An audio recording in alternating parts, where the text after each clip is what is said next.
Ladies and gentlemen, welcome back to a new episode of Tweeter's Tech. It's been a while, but I thought I'd get things moving, and I've just got myself the Ayn Odin, the Pro model. Most of you that are aware of Odin's products, they've started a campaign on Indiegogo. It's my first time I've invested anything on that site, but I had a keen interest in this product. I placed an order back in February. I think my contribution ID is about, I don't know, 11,000, and I've received it just over a week ago. I have opened this up, I have had a little play with it. This is the 128GB model. It comes with 8GB of RAM. You can put a memory card in there up to 1TB. I'm currently using a 256GB SD card. But let's start off by looking at the actual packaging. Obviously, it did come with some standard cardboard packaging. It's come all the way from China. Nothing much to see there. Inside the box, you can imagine you get the instruction manual and a USB Type-C to USB cable. It doesn't come on a plug, but it's got a nice little velvet insert there. Pretty decent packaging by today's standards. As you know, when you get phones, you don't really get much in packaging, but I do like the presentation of this. It's really nice.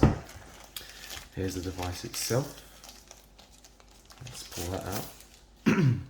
Here we go. I've gone for the black model. I know there's a few different color variants that you can get. Like I said, this is the 128GB Pro model. You can get this in 256.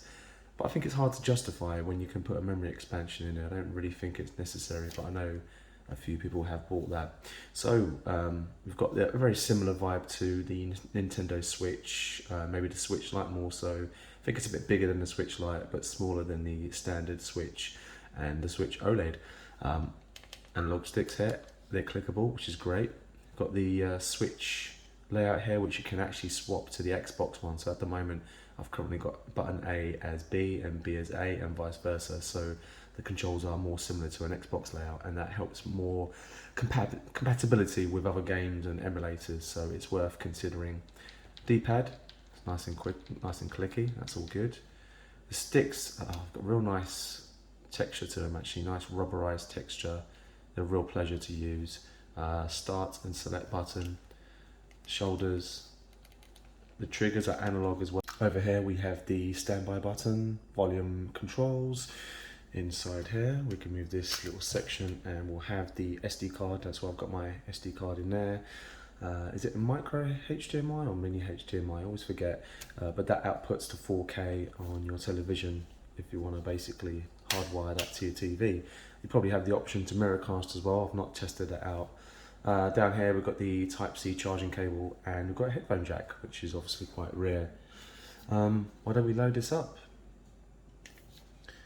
So this is the initial loading screen. I'm not going to go for the configuration. It's basically like setting up an Android device. I have set this up already. I have downloaded my emulators, the games that I want. What I'll do is I'll eventually do more in-depth videos around emulation. I'll also do one on cloud streaming and one to do with sort of native Android games, what games are supported and which ones can be mapped. So this is the launcher that Odin provide. I personally prefer this as a day-to-day basis, but when you start up at the beginning, you want to kind of get all your apps sorted out. It's probably best to do the stock Android experience just to get all your apps in folders. So at the moment you can see here I've got a folder just for my Odin apps. That's all my Google stuff. I've downloaded all my emulators, and like I said, I'll touch base on those later. I've got my front end as well with Launchbox. Definitely need a longer video just to explore that a bit more. These are the Android games I've downloaded so far that some do actually support control support and some need to be mapped. So it's nice to keep them together, and then my streaming apps. So overall, you know, like I said, it's basically an Android device. It does come with Android 10. There's a notification drawer, the settings. It's all pretty straightforward. At the moment you can see I've got lights around the analog sticks, and when you pull this menu down, let's see, where am I looking? Ambient lights. So I can turn that off, everything's off. I can turn on the sides, like so, that's quite nice. And you can turn on the sticks as well. Personally, I prefer to have the sides off and leave the sticks on, but when I'm out and about I'll turn them off. but you know, it's a preference. It's not something you can adjust. You can't change the color. It is what it is. Maybe in the future they will send out an update where you can adjust the brightness. Most of you may know you've got different performance modes. I would say emulation, anything up to PS2, you can keep it on standard. Sometimes I'll use performance for GameCube emulation, high performance for PS2, which I haven't actually dabbled with yet, but I've kept it on standard to performance most of the time. Then you've also got the fan mode. I tend to keep it on smart. That way it determines when you actually need the fan, and it turns on when needed, really. But I haven't used that much either. Everything else is pretty straightforward, you know, Android features that you'd expect from any Google phone. I think I mentioned before that when you do have all your apps set up, I would recommend using the Odin launcher. You know, it's just a preference really. I think it looks tidier, it's easier to play. I've got my emulation apps here, my Game Pass, Xbox stuff, and apps here that I do actually like playing, native Android apps. And it's just a bit nicer, a bit tidier, you know, so you can change your wallpaper. Other menus you've got is if you push your stick in, you have basically what we'd have on an Android phone, but on the side. So you don't have your typical pull down menu on this one. You can control your Wi-Fi, Bluetooth, brightness, storage, and if you click that, that goes back out. You push the left one in, that'll bring this menu, and it kind of gives you subfolders. At the moment, you can see I've got the games folder. I'll push it in, scroll down to entertainment. I've only got YouTube there so far. Scroll down to productivity, and that's my emulators that I don't really need in sight because I'm using the front end. So it's nice to have them tucked away. System apps, you know, the stuff that comes installed with the device itself. But it's pretty straightforward. Overall, you know, it's nice to just have all your apps on one screen. But it's up to you. You know, you can download other custom launchers from the Play Store.